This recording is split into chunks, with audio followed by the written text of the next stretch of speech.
ఇక నెంబర్ 2 ఏంది అంటే రేవంత్ రెడ్డి. ఒకసారి రేవంత్ రెడ్డి చరిత్ర చూడాలి. ఎందుకు అంటే సబితా ఇంద్రారెడ్డిని అన్నాడు కాబట్టి రేవంత్ రెడ్డి గారి చరిత్ర కూడా చూడాలి. రేవంత్ రెడ్డి అనే వ్యక్తి ఏం కడిగిన శుద్ధిని శుద్ధపూస కాదు. ఈయనేం పార్టీ మారకుండా ఒకటే పార్టీలో ఉన్న వ్యక్తి కాదు. ఫస్ట్ ఈయన టీఆర్ఎస్, దాని తర్వాత టీడీపీ, కాంగ్రెస్, అన్నీ కాంగ్రెస్. ఈయనేం ఏ పార్టీ మారకుండా వచ్చిండా? ఈయన కడిగిన ఆనిముత్యం లెక్క శుద్ధిని శుద్ధ పూసని మాటలు చెప్తాడు ఈయన. You are a chief minister, house of the leader. ఆయన మాట్లాడే మాటలు అవేనా? కేటీఆర్ వెనకాల ఉండే ఇద్దరు అక్కలు అధికార పక్షంలో ఉండి చెప్పి ఇక్కడ ముంచి అక్కడ తేలినంటే ఏం ముంచిర్రు? ఏం ముంచిరు రేవంత్ రెడ్డి? నీకంటే ఎక్కువ ఎవరు ముంచలే ఈ తెలంగాణలో. ఎందుకు అంటే నువ్వు రైతులకు సంబంధించిన పెట్టుబడి సాయం ఇయ్యలే. 100 రోజులలో 6 గ్యారెంటీ అమలు చేస్తానని ముంచలే. డిసెంబర్ 9వ తారీఖున రుణమాఫీ చేస్తానని నీ లెక్క ఎవరు ముంచలే. నువ్వు చేసిందేంది? అక్రమంగా ప్రశ్నించే గొంతుకల మీద కేసులు పెట్టించును.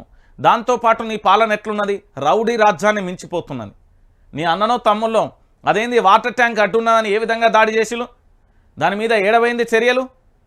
శీమునెత్తురు ఉంటే దాని మీద చర్యలు తీసుకో. ఫస్ట్ అడా స్కూల్లో వాటర్ నీళ్ళు అయిపోతే నీళ్ళు పోస్తూ ఉంటే మీ అన్న వెహికల్ వచ్చినందుకు అది అడ్డు పెట్టినందుకు కుక్కను కొట్టినట్టు కొట్టిలు పాపం ఆయన. శీమునెత్తురు ఉంటే దాని మీద చర్యలు తీసుకో ఫస్ట్.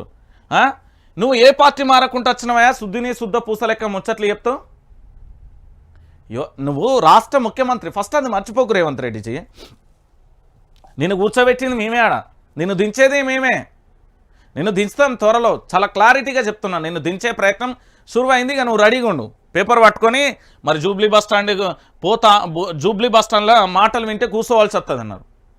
సబితా ఇంద్రారెడ్డి గారు వాళ్ళ భర్త ఇంద్రారెడ్డి గారు 4 సార్లు ఎమ్మెల్యే ఆయన నువ్వు తెలంగాణ రాష్ట్రాన్ని ఇస్తా అంటే అప్పుడు మీ పార్టీ అడక తినే పరిస్థితులు ఉంటే ఆయన బలపరిచాడు. ఆ తర్వాత 2 పర్యాలు మంత్రిగా పనిచేశారు. ఆ తర్వాత పార్టీ మారారు.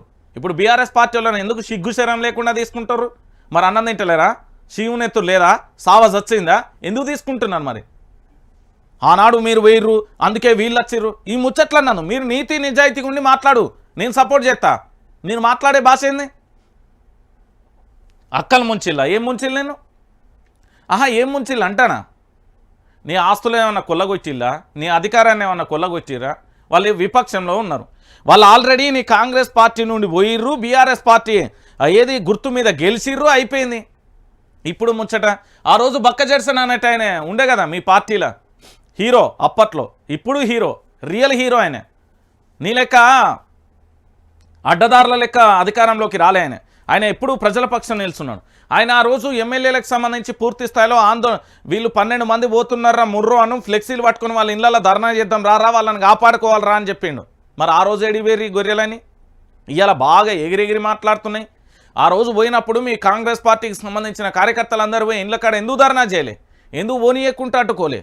ఇవాళేదో ముచ్చట చెప్తారు. ఇవాళేదో ముచ్చట చెప్తారు. ఈయన ముఖ్యమంత్రి గారు ద్రవ్య వినిమయ బిల్లు అంటే ఏందో తెలియదు ఆయనకు. ఆ ద్రవ్య వినిమయం మీద బిల్లు మీద చర్చ కొనసాగుతూ ఉంటే చాలా ఏందంటే సీరియస్గా కొనసాగుతుంది. పాపం ఆయన మనందరికీ తెలిసిన విషయం. రేవంత్ రెడ్డి అంటే టాపిక్ డైవర్షన్గా కేర్ ఆఫ్ బాప్. ఆయన టాపిక్ డైవర్షన్ చేయడంలో దిట్ట. ఆయన టాపిక్ డైవర్షన్ చేసిండని చేసి ఏం జరిగింది? ఈయన ద్రవ్య వినిమయ బిల్లు జరగాల్సిన చర్చను తీసుకొచ్చి సబితా ఇంద్రారెడ్డి గారికి ఈ చర్చ పట్టుకొచ్చాడు. అంటే ఇక్కడ బిల్లుల గురించి చర్చ జరగాల, వీళ్ళ వ్యక్తిగత ఎజెండా గురించి జరగాల? ఈయన ముఖ్యమంత్రి హోదాలో ఉండి ఏందండి ఈయన చేసేది? ఈయన ముఖ్యమంత్రి హోదాలో ఉన్నాడు. ముఖ్యమంత్రి హోదాలో ఉన్న వ్యక్తి ఎంత హూందాతనంగా మాట్లాడాలి? చిల్లర మాటలు, పనికి వాళ్ళ మాటలు మాట్లాడుకుంటా